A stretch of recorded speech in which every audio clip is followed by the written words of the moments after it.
அனைவருக்கும் வணக்கம். இப்போ நம்ம எங்கே இருக்கிறோம் அப்படின்னா தலவானூர் குடைவரை கோயிலில் இருக்கிறோம். இது எங்கே இருக்குது அப்படின்னா விழுப்புரம் மாவட்டம் தலவானூர் அப்படின்ற ஊரில் வந்து இருக்குது. இந்த தலவானூர் குடைவரை கோயில் வந்து சத்ரு மல்லேஸ்வரர் குடைவரை கோயில் அப்படின்னு வந்து சொல்கிறாங்க.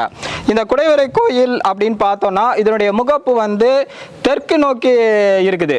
ஸோ இது கிழக்கு, இது மேற்கு, அது பின்னாடி இருக்கிறது வடக்கு, இது வந்து தெற்கு. ஸோ இதனுடைய முகப்பு வந்து தெற்கு நோக்கி இருக்குது. இது வந்து 32 அடி நீளம் இருக்கா. தரைமட்டத்திலிருந்து 3.5 அடி உயரத்தில் வந்து இந்த குடைவரை கோயில் வந்து கட்டியிருக்காங்க.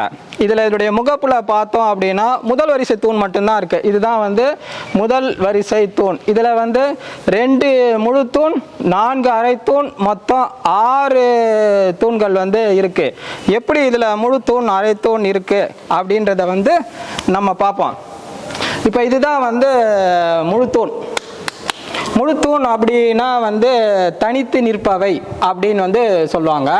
இது வந்து தனிச்சு நிற்கும், எதோட எந்த சுவரோடையும் இணையாமல் தனிச்சு நிற்கும். இது வந்து முழு தூண். அரைத்தூண் அப்படின்னா அதுதான் அரைத்தூண். அரைத்தூண் அப்படின்னா சுவரோடு ஒட்டி வெளி நீட்டி கொண்டிருக்கும் அரைத்தூண், அதாவது பாதி தூண் அப்படின்னு வந்து சொல்லுவாங்க. ஸோ இது வந்து முழு தூண். இந்த முழு தூண் அப்படின்னு எடுத்துக்கிட்டோம் அப்படின்னா சதுரம் கட்டு சதுரம் என்ற அமைப்பில் வந்து இருக்கும். இதுதான் சதுரம். ஸோ இது 4 பக்கமாக சதுரடியில் இருக்கா. அதுக்கப்புறம் இது வந்து கட்டு, எண்பண்ணை கட்டு அப்படின்னு சொல்லுவாங்க. 8 பட்டை கட்டு, 8 இடத்துல இருக்கும். இது 8 பட்டை கட்டு. இதில் வந்து தாமரை பதக்கங்கள் இருக்கும். இது வந்து தாமரை பதக்கங்கள். ஸோ இது வந்து இது ஒரு முழு தூண், இது ஒரு முழு தூண் ஆயிடுச்சா. 2 முழு தூண் வந்து இருக்கு.